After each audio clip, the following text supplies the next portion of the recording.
खबर दुर्ग से है, जहां औद्योगिक नगर के पार्षद और दुर्ग पटरी पार क्षेत्र बीजेपी महामंत्री देवनारायण चंद्राकर ने साधना न्यूज पर खास चर्चा की है।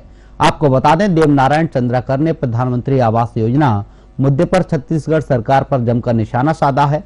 बताया जा रहा है कि बीजेपी महामंत्री ने बीते 25 सालों में दुर्ग शहर के विकास पर खुलकर चर्चा की है।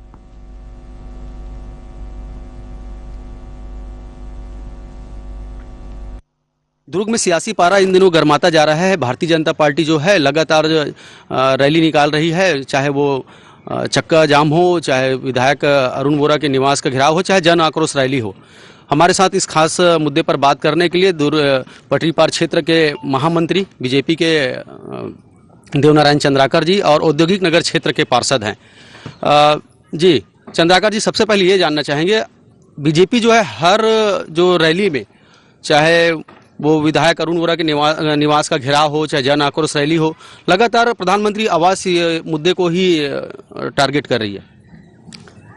देखिए, हमारे देश के प्रधानमंत्री माननीय नरेंद्र मोदी जी गरीब बस्तियों के लिए जो पूरे ऑल इंडिया में झुग्गी बस्ती नहीं रहना चाहिए करके ऐसे हमारे मोदी जी का सोच है, जिसके तहत पूरे ऑल इंडिया में गरीब झुग्गी बस्ती वालों को 2,28,000 रुपया दे करके उसका पक्का मकान हो, खुद का मकान हो, जिसका ऊपर उसका परिवार आसानी से पक्का मकान में रह सके। इस सोच के तहत झुग्गी मुक्त शहर करने के लिए पूरे देश में प्रधानमंत्री आवास योजना दे रहे हैं, जिसको छत्तीसगढ़ सरकार लगातार पट्टा के लिए बहाना करके या और कोई बहाना करके ऐसे प्रधानमंत्री आवास योजना का पैसा को वापस कर रहे हैं, जिसके तहत इन गरीबों का मकान नहीं बन पा रहा है।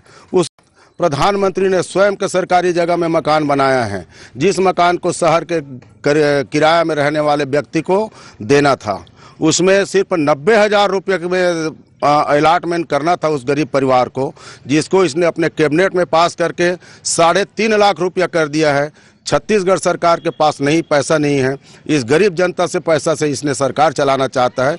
ये आने वाले समय में यहाँ के गरीब जनता इसको बताएंगे। चंद्राकर जी, 15 साल आपने भी तो राज किया है और छत्तीसगढ़ सरकार जो है 4 साल बेमिसाल मना रही है। किसान तो काफ़ी खुश नज़र आ रहे हैं, क्या कहेंगे इस बारे में? देखिए, सिर्फ यहाँ का किसान बहुत दुखी है। सिर्फ पेपर में कांग्रेस के कार्यकर्ता और कांग्रेस के विधायक और मंत्री लोग पेपर में सिर्फ छपवा रहे हैं कि यहाँ के किसान खुश हैं। कोई किसान खुश नहीं है। इनका रगबा काट दिया है, इनको पैसा झुला झुला करके दे रहे हैं। यहाँ के जनता बहुत नाराज है। कोई भी गांव में चले जाओ, किसान इससे नाराजगी व्यक्त करते हैं। बात करें दुर्ग शहर की, तो पिछले 25 सालों में दुर्ग की स्थिति जो है ज्यों की तो बनी हुई है। क्या कहेंगे इस बारे में कि दुर्ग की स्थिति कैसी होनी चाहिए? और वर्तमान में अभी भूपेश बघेल की सरकार है, पहले भी तो बीजेपी की सरकार थी, तब भी स्थिति नहीं बदली, और आप जो है दोषारोपण लगातार करते जा रहे हैं कांग्रेस की सरकार पर। भारतीय जनता पार्टी के कार्यकाल में 15 साल के कार्यकाल में दुर्ग शहर को लोग देखने के लिए आते थे। सुश्री सरोज पांडे जी महापौर थी, महापौर उसी के कार्यकाल में लोग जानना चाहें और विकास को देखे हैं। दुर्ग शहर 15 साल तक के लगातार विकास किए हैं। जब से कांग्रेस के सरकार आए हैं, सिर्फ वादा खिलाफी वादा करके लोगों को ये गुमराह कर रहे हैं। पूरे शहर तहस नहस है, ये पेपर में चल रहे हैं। कहीं पे पूरा ठगड़ा बांध को देख लो, अन्य पूरे वार्डों को देख लो, जहाँ पे कोई काम नहीं हो रहा है। ठगड़ा बांध को 3 साल से फोड़ करके रख दिए हैं, जिसके वहाँ पे पानी नहीं होने के कारण से वाटर लेवल डाउन है। उसी तरह पटरी पार क्षेत्र में हमारे बच्चों के लिए कॉलेज खोलने वाले थे, उसने घोषणा करके गया विवेकानंद में, लेकिन आज तक वो जगह जस के तस पड़ा है। हमारे यहाँ के विधायक दुर्ग शहर के लिए एक भी काम नहीं किया है।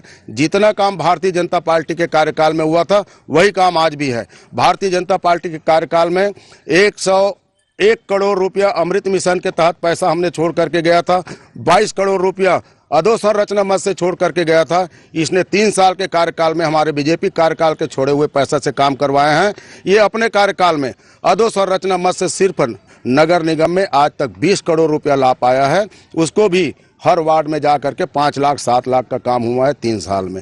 ये हमारे दुर्ग शहर का बदनसीबी है, जो ऐसे कांग्रेस का यहाँ पे विधायक आ गए हैं, कहाँ कांग्रेस का महापौर है, जो जनता से लेना देना नहीं है। यहाँ के जनता बहुत त्रस्त है। अभी हाल ही में बीजेपी के शीर्ष नेता का एक बयान आया था कि छत्तीसगढ़ में जो बीजेपी कमज़ोर नजर आ रही है, और 2 उपचुनाव हुए, उसमें भी बीजेपी को हार का सामना करना पड़ा।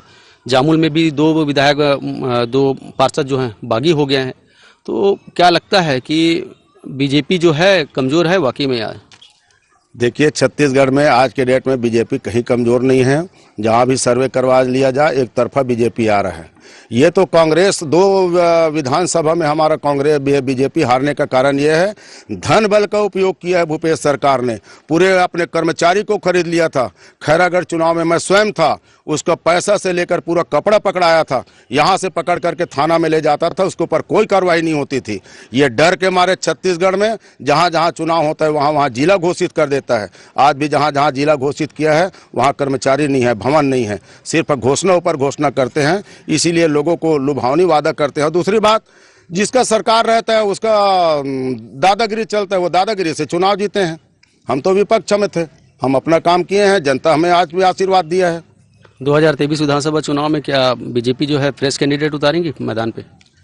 हाँ, फ्रेश कैंडिडेट कुछ कुछ क्षेत्र में उतारेंगे। कुछ कद्दावर नेता है, पुराना नेता है, उनको भी देंगे। लेकिन कुछ कुछ क्षेत्र में नया कैंडिडेट उतारने का संभावना है। चंद्राकर जी, आपकी भी चुनाव लड़ने की मंशा है? देखिए, पार्टी अगर मुझे टिकट देता है तो क्या है, टिकट मांगने का हर कार्यकर्ता को अधिकार है। अगर पार्टी मेरे ऊपर विश्वास जताता है तो जरूर मैं चुनाव लड़ूंगा।